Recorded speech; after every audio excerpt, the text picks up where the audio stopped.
Hey everybody, Jake Reichbart here with another exciting cocktail guitar video, a series of videos that I hope will help your playing and help you get those solo guitar gigs. In my previous two videos, I started focusing on technique and mentioning in particular my most basic and elemental and fundamental technique, which is the bass and melody only. I also mentioned several additional techniques that I will be discussing in the future.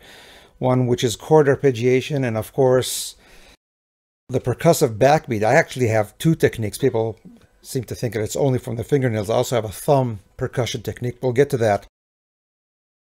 What I'm thinking is that instead of the videos being linear, starting with technique number one, another video for technique number two, and so forth, I might instead go in different directions. Today would be a great example of that. Talking about repertoire is one of the most important things you can do if you want to build up a set list or a song list that you can draw from for your gigs. And that's something that I've been asked about, what songs should I play? So we want to line up at the very least a few dozen tunes, ideally several hundred.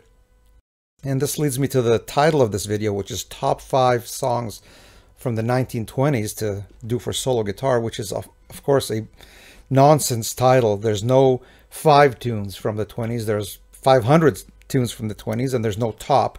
There are many great tunes. There's no sense in lining them up in any kind of order. It's just that we have to start somewhere. We have all the decades to deal with. I don't know what we're going to do when we get to the 60s and 70s, top 500 songs to do for solo guitar. We got to start somewhere. So I picked 5 tunes today because I think, with the exception of one, which I'll discuss in a second, they're all recognizable. They all have value. Now, I've also debated going into research on these tunes. Who wrote them, who performed them, the cultural and historical significance of these tunes. I voted that down. You can do your own search on Wikipedia and other sources. There's a great website called jazzstandards.com that has a lot of these tunes listed. I will link that below. And instead of getting into all this verbal stuff, I want to play. I want to play a lot of guitar today and show you guitar things. So that's going to be the focus of this episode today. Top 5 songs from the 1920s for solo guitar. Folks, if you're enjoying these videos, kindly take a moment to look below at my Patreon link, where you can support me for as little as $3. These videos take a surprising amount of time and effort to create. And if you have enjoyed my many hundreds of solo guitar videos over the years, now would be a great time to help me out and support this new endeavor of the Cocktail Guitarist. All right, let's get started. The first of these 5 tunes, or as Rick Beato would say, coming in at number 5, is actually a tune that is a little bit different than the others. It's not as recognizable, but I have a real specific reason to mention it, and the tune is Nobody Knows You When You're Down and Out. And the reason I chose this tune is kind of, I guess, for an educational reason. If you are a jazz guitarist, a classical guitarist, fingerstyle guitarist, most likely you do not have a lot of blues tunes in your repertoire. But make no mistake, this is a blues, even though it's not a 12-bar blues as we come to think about it. But blues is more about the feel, and other tunes in the same style, generally speaking, are Gee Baby, Ain't I Good to You, as well as I Ain't Got Nothing But the Blues. So let me play a little bit of this and talk about the guitar features that I think are useful to know. I picked the key of E flat. You can do it in F and C, in any key at all. As a general rule, I pick the key so that the melody fits in a comfortable range, so the highest notes don't go really too high and the lowest notes are not too low. So E flat seems to work well.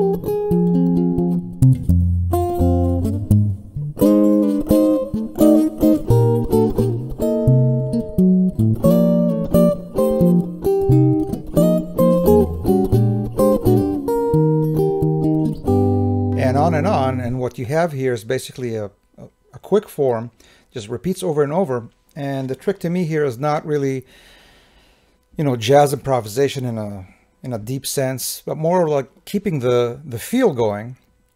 And one interesting feature that I apply in this tune, one technique, is to really play the bass notes in a kind of a muted style.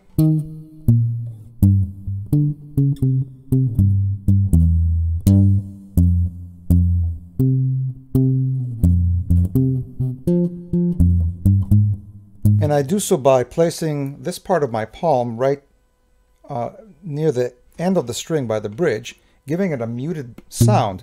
Now at the same time, the other notes are played in full.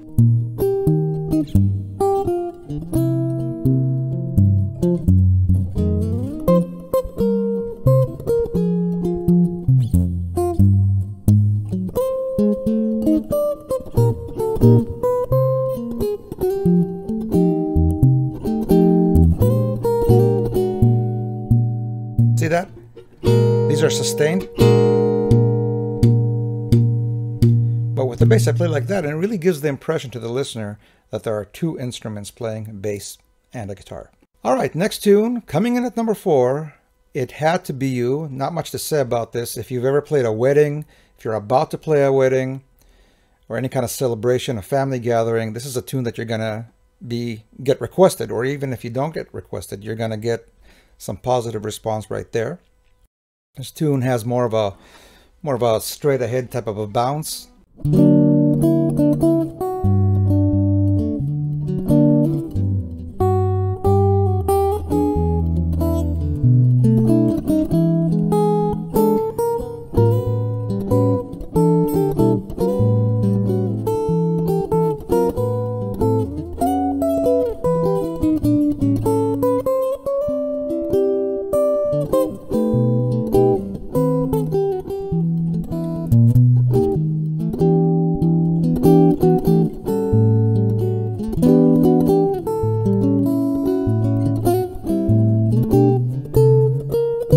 Couple things worth mentioning here. I chose the key of G. I do a lot of tunes in the key of G because once you go through the cycle of the 1, 6, 2, 5 and all the secondary dominants, you get a lot of use out of the open strings. So here's your 1. Da da da da da da da da da da da da da da da, or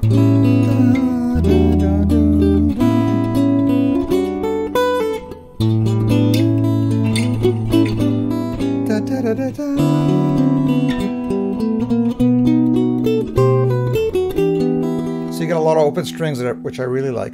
The other thing is that you'll want some knowledge with filling, which I will discuss in another video, because the melody has these phrases 1, 2, 3, 4, 2, 1, 2, 3, 4. So what do you do to fill in that time? Well, that's exactly what you do. You fill it in. You fill it in with chord arpeggiation, some line improvisation, chord substitutions.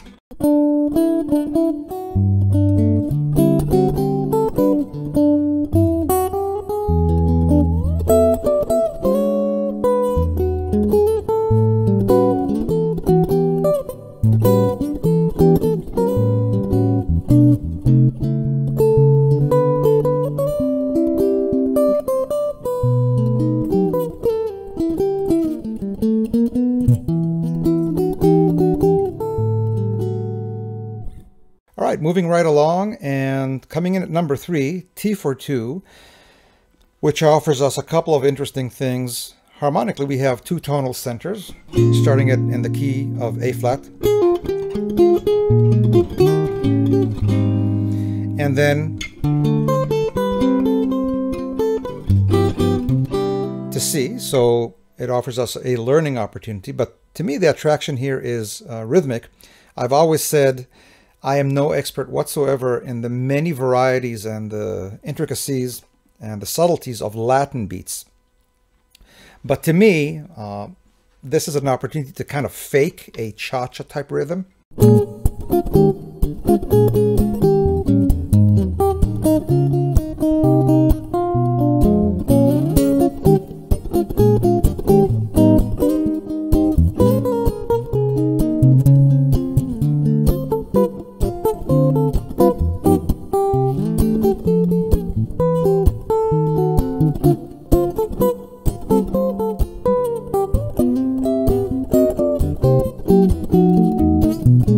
And so we add a variety of rhythms to our repertoire. Coming in at number 2, next tune is Sweet Georgia Brown, which is a tune that, of course, is highly recognizable and unusual, actually, to play for solo guitar. I don't see many arrangements. And we can do it in the key of G, and it's a very convenient key for the same reasons that I mentioned before.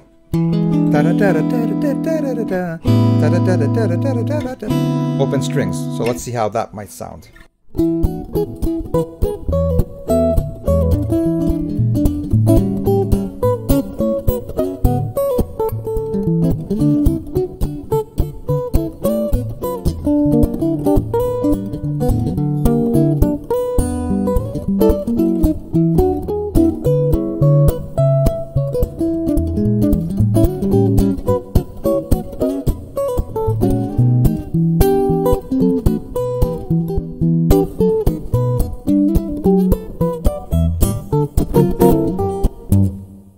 I think the rhythmic appeal is pretty strong here. The content, the song is recognizable, offers a lot of opportunity for improvisation.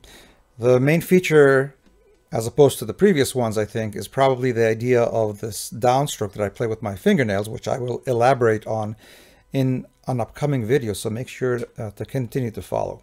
All right, number 1 today is Bye Bye Blackbird. Again, it's not number 1, it's not number 5, it's not 100, it's not a number, it's just another great tune.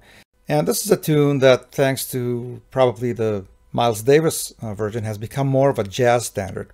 And harmonically, it really is very interesting, because if you think about the original version or a very simplified version that you could play the song, it would be something like this. So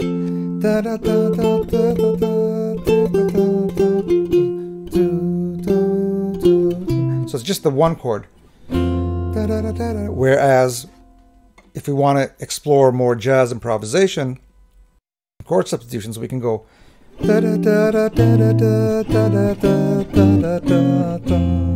We can add all these chord substitutions and secondary dominants. So this is a great vehicle for jazz study, and just another great tune that is highly recognizable.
So lots of jazz improvisation, which is a very important element. You want to extend the amount of time that you can play just to stretch out the gig.